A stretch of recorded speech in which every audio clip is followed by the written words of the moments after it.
नमस्कार, मीनाज किचनमध्ये तुम्हा सर्वांचं पुन्हा एकदा स्वागत. मागचा एपिसोड माझा नितीन गडकरी स्पेशल एपिसोड तुम्हाला दाखवला होता. त्यांची आवडती वांग्याची भाजी म्हणजे जे काय केलं होतं ते रेसिपी तुम्हाला आवडलीच असेल आणि तुम्ही करूनही बघितली असेल. त्याच्या आधी मी सांबर केलं होतं, अगदी साऊथ इंडियन स्टाईलचं सांबर, तेही तुम्हाला आवडलं असेल. मग काही जणांची रिक्वेस्ट आली, आता तुम्ही इडली दाखवा. चला इडली पण खाऊया आपण. पण इडली न भिजवता न आंबवता अशी इन्स्टंट इडली आपण करणार आहोत. तुम्हाला वाटेल रव्याची इडली, नाही, रव्याची नाही, आपण मुगाच्या डाळीची इडली करतोय. हा थोडा रवा घालतोच त्याच्यात, पण मुगाच्या डाळीची अतिशय पौष्टिक इडली आपण करणार आहोत. आता कशी करायची त्यासाठी किचनमध्ये जावंच लागणार. चला तर मग किचनमध्ये. आता आपण किचनमध्ये आलेलो आहोत आणि ही 2 वाटी मुगाची डाळ मी 1 तास भिजत घातली होती. ती छान वाटून घ्यायची मिक्सरमध्ये, अशी मौसूद छान वाटायची. त्यात मी घालते 1 वाटीला 1 वाटी रवा घ्यायचा, बारीक रवा घ्यायचा. तुमच्याकडे बारीक असेल तर घाला, माझ्याकडे नव्हता पण मी मिक्सर मधून बारीक करून घेतला होतो. तुम्ही तसं करू शकता.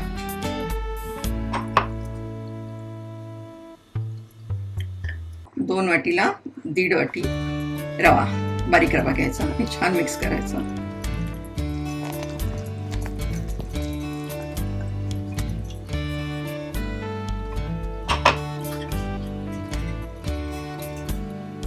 आणि त्यात घालायचं 1 वाटी आंबट दही.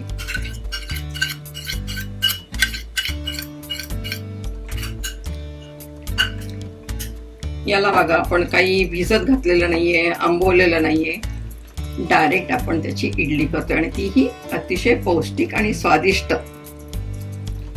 आणि छान 5 मिनिटं फेटायचं. चला,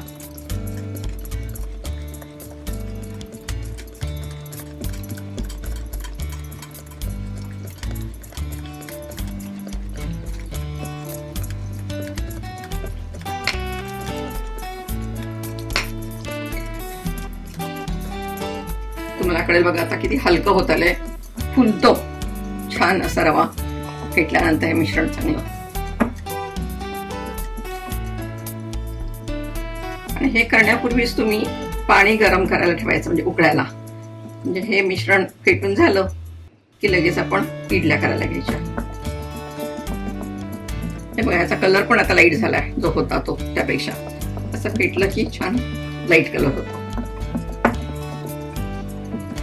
फेटण्यात तुम्ही आळस करू नका, छान अगदी फेटून घ्या. डाळ वाटताना पाणी मात्र अजिबात टाकायचं नाही, सगळं निथळून घ्यायचं आणि असं छान फेटायचं. आता हे फेटून झालेलं आहे. त्यात आपण टाकतोय गाजर, सिमला मिर्च आणि माझ्याकडे फ्रेंच बीन्स होत्या, त्या पण घेतल्या.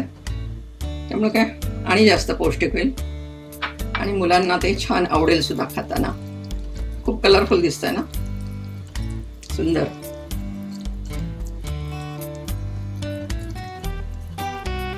हे छानपैकी मिक्स करून घ्यायचं. आता टाकतोय आपण थोडंसं मीठ चवीपुरतं. छान मिक्स करून घ्यायचं.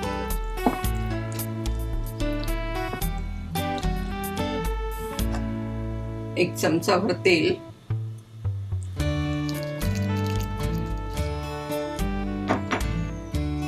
तेलामुळे काय होतं, इडली अशी घशात अडकत नाही, म्हणजे आपल्याला गचके बसतात ना खाताना कधी कधी, तसं होत नाही ह्या तेलामुळे. म्हणून थोडं 1 चमचाभर तेल टाकायचं त्याच्यात. आणि आंबवलेलं नाही म्हणून मी साधा इनो टाकते. इनो अगदी शेवटी टाकायचा सगळ्यात.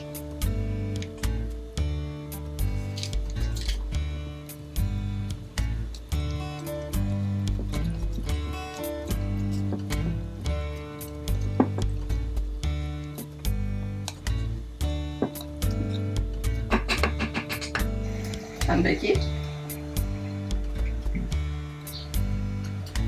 आणि आता हे छान मिक्स करून ठेवलं होतं मी आपलं वाटर. आणि आता इडली भरायला घेऊ.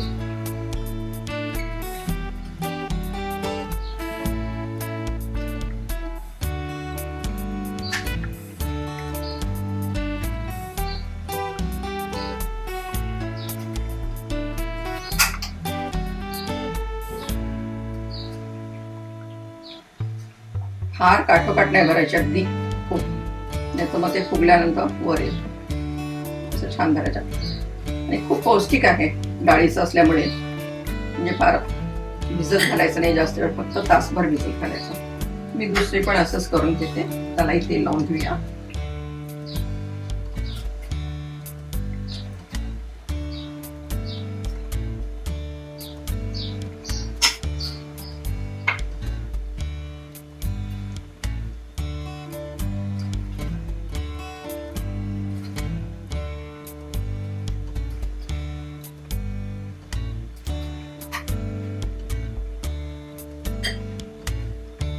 पाणी मी उकळायला ठेवलेलंच आहे. आणि आपण आता ते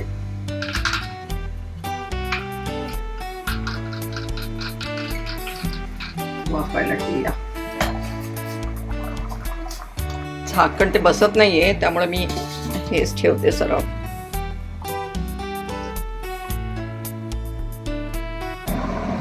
आता आपण ह्या थोड्या थंड झाल्यात, त्यामुळे आपण काढून घेऊया.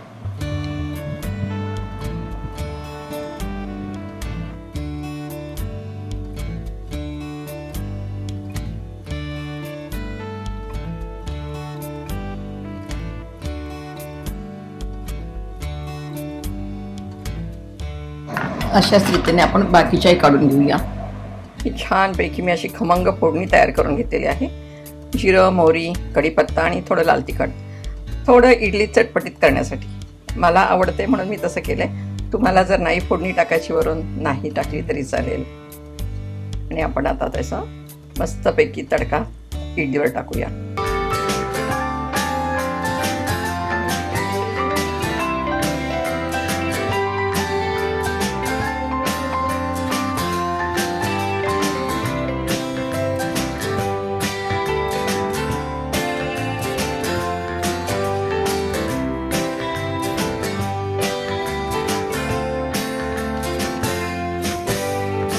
आपल्या मुगाच्या डाळीची ही इडली चटकन म्हणजे इन्स्टंट तयार झालेली आहे. आंबवावं लागलं नाही, भिजवावं लागलं नाही, तरी ही अतिशय स्वादिष्ट इडली झालेली आहे. तुम्ही करून बघा, तुम्हालाही आवडेल. पण त्यासाठी माझं मीनाज किचन हे यूट्यूब चॅनल बघा, लाईक करा, शेअर करा, सबस्क्राईब करा आणि हो, बेल आयकॉन दाबायला विसरू नका.